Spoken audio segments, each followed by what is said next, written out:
Je m'appelle Fabien Manuel et je suis directeur de création pour la Compagnie des Alpes. On a la chance d'avoir plein de sites et là, en l'occurrence, pour Walibi Belgium, je me suis occupé de toute la direction artistique et du développement ainsi que de la création pour la zone DocWorld. Dès l'instant où on va commencer à travailler sur DocWorld, là par exemple, j'échange énormément avec Julien Simon sur à quoi va ressembler la zone parce qu'évidemment, il y a le coaster qui vient primer sur la zone. Donc il y a une première phase de concept où on va définir l'univers, le valider avec le parc, donc ça dure à peu près 6 mois. Et donc on va sortir tout ce qui va être concept art, donc tous ces dessins que vous voyez où on voit la zone dans sa globalité avec toutes les couleurs et l'univers qu'on propose.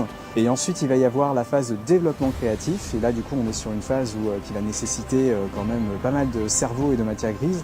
Je m'entoure de compétences autour de moi, des designers, des light designers.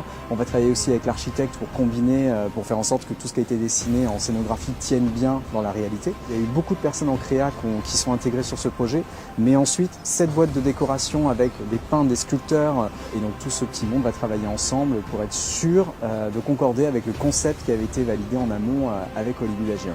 Le travail qui a été initié sur la zone du Mégalodon est presque la partie la plus simple entre guillemets en scénographie parce qu'on crée tout du début jusqu'à la fin. Donc en soi, on n'a pas de remodélisation à faire, ce genre de choses. Mais le travail thématique à faire sur une attraction comme la turbine est très complexe en termes de comment on va structurellement amener du décor.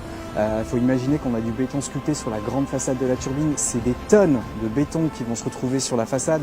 Une porte gigantesque en bois qui revient par-dessus. Pour moi, un des plus gros challenges qui a été fait en déco reste la rethématisation de la turbine sur la façade extérieure.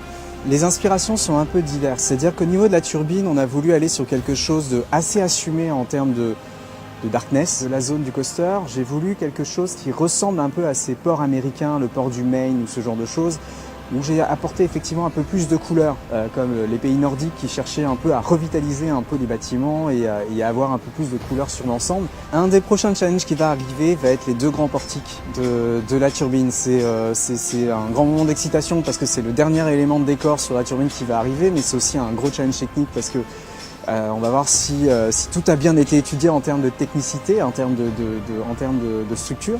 Et après, c'est pas un challenge, mais c'est un moment de satisfaction. C'est quand le lac va se remplir avec son bon niveau d'eau et que du coup le décor va enfin prendre son envol.